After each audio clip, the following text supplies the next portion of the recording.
अस्सलाम वालेकुम जी, कैसे हैं आप सब। उम्मीद है कि आप सब ठीक ठाक होंगे, खैर खैरियत से होंगे। शुक्र अल्हम्दुलिल्लाह मैं भी बिल्कुल ठीक ठाक हूँ। तो कल मैंने हाफ़ व्लॉग अपलोड किया था, तो हाफ़ मैं आज कर रही हूँ। तो अलमारी मैंने खाली कर दी थी और जिस भाई को ना मैंने देनी थी ना, वो आ गए थे अपना रिक्शा लेके। तो फिर मेरी बहन कहती कि आप ऐसे करो, मैंने भी अलमारी न्यू लेनी है, तो आप ये ना मुझे दे दो जितनी कि आप इनको दे रही हो।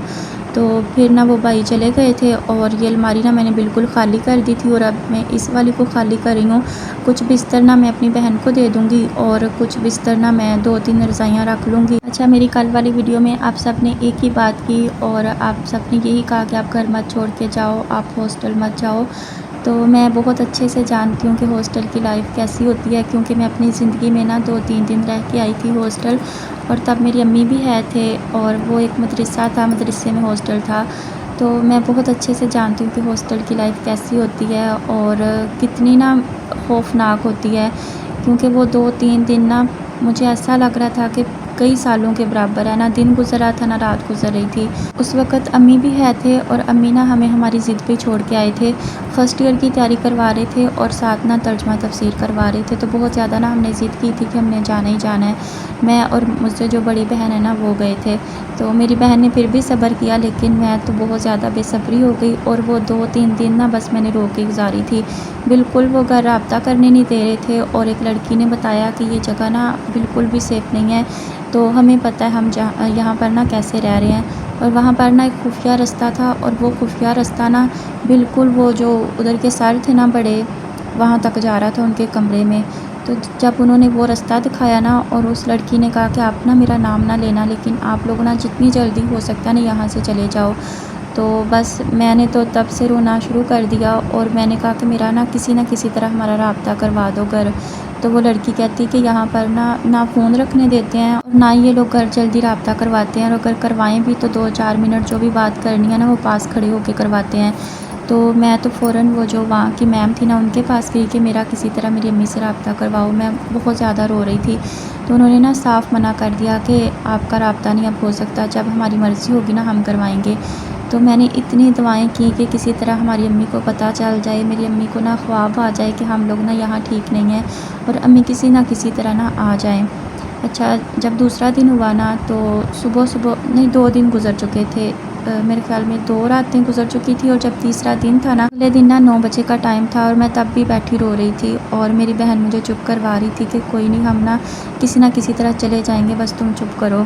मुझे घर इतना ज़्यादा याद आ रहा था, अम्मी इतने ज़्यादा याद आ रहे थे ना। वो जो 2-3 दिन हम रहे ना, मैंने कुछ भी नहीं खाया पिया वहाँ से। तो अचानक से ना एक लड़की आई कि बाहर ना आपकी अम्मी आए हैं। मुझे नहीं पता चला कि मैं अपनी अम्मी तक कैसे पहुंची हूँ। मैं जाके ना अपनी अम्मी के गले लग के तो मैं ऊँची-ऊँची मैंने रोना शुरू कर दिया। तो मेरी अम्मी कहती कि क्या हुआ है? मैं तो आप लोगों का बिस्तर देने आई हूँ। तो मैंने कहा कि बिस्तर बस आप यहाँ से ले जाएँ और हमें भी यहाँ से ले जाएँ। तो बस मेरी अम्मी पूछते रह गई कि हुआ क्या है? मैंने कहा बस घर जाके बताएँगे, किसी ना किसी तरह ना बस हमें यहाँ से ले जाओ। हम लोग ना किताबें वगैरह जो भी कुछ था ना, हमने सब कुछ वहाँ पे छोड़ा और हम घर वापस आ गए। अब ये घर मुझे सेम वही जगह लगती है। तो खैर अल्लाह पाक सबकी हिफाजत फरमाए और बस सब कुछ ना मजबूरियाँ करवाती हैं। और जो मेरा मुझे निकालने का मकसद है ना, बस ज़लील इसीलिए किया जाता है कि मैं यहाँ से चली जाऊँ। और फिर इंसान ना जितना भी कहे ना मैं बहुत ज़्यादा बहादुर हूँ, मैं बहुत ज़्यादा ऐसे हूँ, लेकिन एक ना एक दिन ना हिम्मत इंसान हार ही जाता है, थक जाता है इंसान। क्योंकि बाज़ लोग बाहर से बहुत स्ट्रॉन्ग लगते हैं लेकिन अंदर से बहुत थके हुए होते हैं। मैं आपको एक बात बताऊँ, मेरे पास ना हर रोज़ लाइव कंटेंट होता है, मेरे पास रिकॉर्डिंग होती है, मैं वो सब कुछ अपने चैनल पे चला के व्यूज़ ले सकती हूँ। उस दिन भी ना मैंने वो बस थोड़ी सी वॉइस डाली है। तो वो भी इसलिए पास लोग कहते हैं ये ड्रामे करती है, ये है वो है। तो लोगों को हम सफाई नहीं दे सकते। मैं अगर चाहूँ ना, मैं हर रोज़ नया कंटेंट डालूँ, जैसे लोग ज़लील कर रहे होते हैं ना, जो चीज़ें लोग कर रहे होते हैं। मैं यहाँ पर आपको एक छोटी सी चीज़ बताती हूँ कि इंसान और कितना ज़्यादा सब्र कर सकता है।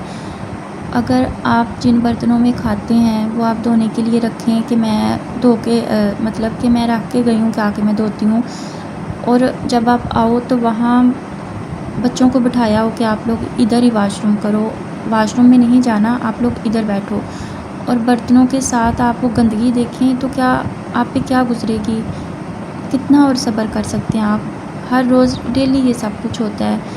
तो ये हॉस्टल से भी ना ज़्यादा लाइफ टफ है। कभी कभी वॉशरूम के बाहर जो सिंक है ना, मैंने वहाँ पर भी बर्तन धोए हैं, लेकिन मैंने वीडियो नहीं बनाई कि आप लोग क्या सोचेंगे। तो लोग बहुत ज़्यादा ज़लील हैं, बहुत ज़्यादा। ये रिश्ता बिल्कुल भी बुरा नहीं है। आप लोग समझते हों कि मैं बहुत ज़्यादा इस रिश्ते के ख़िलाफ़ हूँ, या मैं अच्छी हूँ, मैं नंद हूँ, मैं अच्छी हूँ।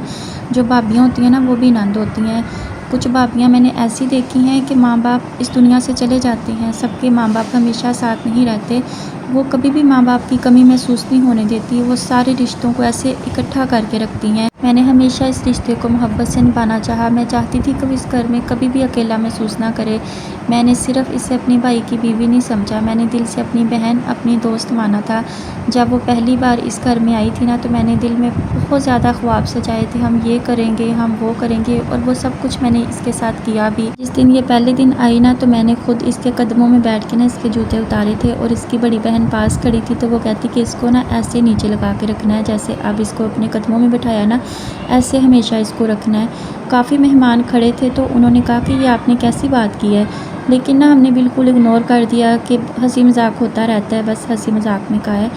उस बात को ना सीरियस ही नहीं लिया। लेकिन ना बाज़ रिश्ते ऐसे होते हैं कि जो ना शुरू दिन से दिलों में फासले लेकर आते हैं। तो अभी भी इनका सिर्फ़ और सिर्फ मकसद यही है, मुझे यहाँ से निकालना, और चाहते हैं कि मैं यहाँ से चली जाऊँ। उसकी बड़ी बहन यहाँ आना चाहती है। मेरे मामू की डेथ हो गई है, और उसकी 3 बेटियाँ और 1 बेटा है, तो उसने वहाँ से अपना सारा हिस्सा ले लिया। जो मेरे दूसरे मामू हैं ना, उनकी बस 3 बेटियाँ हैं, उनका हिस्सा भी ले लिया। उनका बेटा नहीं है, तो उनका हिस्सा भी ना इसने अपने बेटे के सारा नाम लगवा लिया है। तो वहाँ से उसका सारा मकसद पूरा हो गया। अब वो यहाँ आना चाहती है, तो एक ना एक दिन ना वो यहाँ आके ना इन लोगों को भी इस घर से निकालेगी, और सारे घर पे ना बस उसका कब्ज़ा होगा। लेकिन ये बात ना इनको समझने में बहुत देर हो जाएगी। मैं इस घर में ना बिल्कुल किसी पे भी बोझ नहीं हूँ। मेरे पास हो तो मैं अपना गुजारा कर लेती हूँ, ना हो तो मैं भूखी रहती हूँ। मैं कभी किसी चीज़ को हाथ नहीं लगाती, चाहे जो चीज़ भी इनकी पड़ी हो ना, मैंने कभी इनकी चीज़ को हाथ नहीं लगाया। आप सबकी बात बिल्कुल ठीक है, हॉस्टल की लाइफ बिल्कुल भी ठीक नहीं है, लेकिन ना इंसान अंदर से बहुत ज़्यादा थक जाता है। अब मुझे ऐसा फ़ील होता है कि मैं ना डिप्रेशन में जा रही हूँ। मैं कमरे का दरवाज़ा बंद करूँगी ना, आके मैं बैठूँगी, मुझे भूल जाएगा कि मैंने बंद किया है कि नहीं किया। मैं फिर से चेक करूँगी, मुझे फिर से 2 मिनट बाद मैं फिर से भूल जाती हूँ कि मैंने बंद किया है कि नहीं। मैं कोई भी काम करती हूँ ना, फ़ौरन से मैं भूल जाती हूँ कि मैंने ये काम किया है कि नहीं। मतलब कि इतना दिमाग पे बोझ होता है कि मुझे कभी-कभी ऐसे लगता है कि मैं पागल हो जाऊँगी, इतनी बुरी हालत हो जाती है।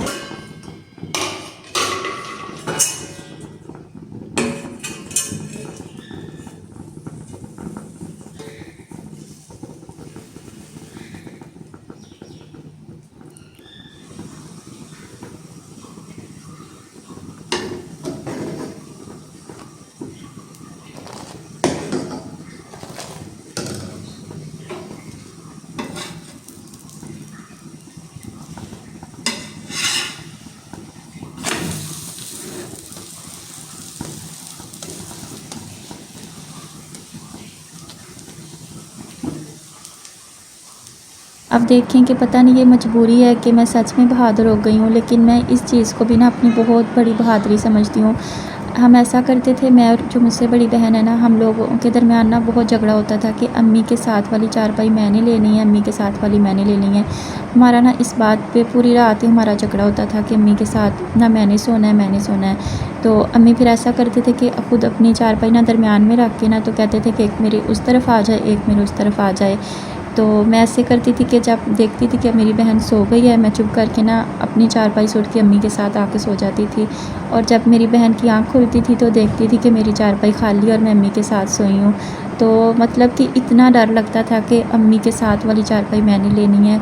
और अब है कि मैं अकेली इतनी बड़ी छत पे अकेली सोई होती हूँ, और अगर मैं नीचे सो जाऊँ ना, तो ये लोग ऊपर आ जाते हैं, और अगर मैं ऊपर सो जाऊँ तो ये लोग नीचे चले जाते हैं। नीचे ना बहुत ज़्यादा हबस हो गई है।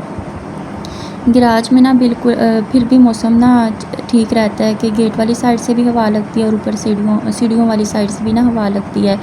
तो गैराज में फिर भी ठीक है। तो ये लोग ना, जैसे मैं अपनी चारपाई ऊपर लेके आई हूँ, तो ये लोग ना अपनी चारपाइयाँ उठा के तो नीचे गैराज में चले गए हैं। गैराज में फिर भी सुकून है, हवा लगती है। तो रात को ना बहुत ज़्यादा ही गर्मी थी, बाहर हवा चल रही थी, लेकिन ना कमरे में बहुत ज़्यादा ही हबस थी।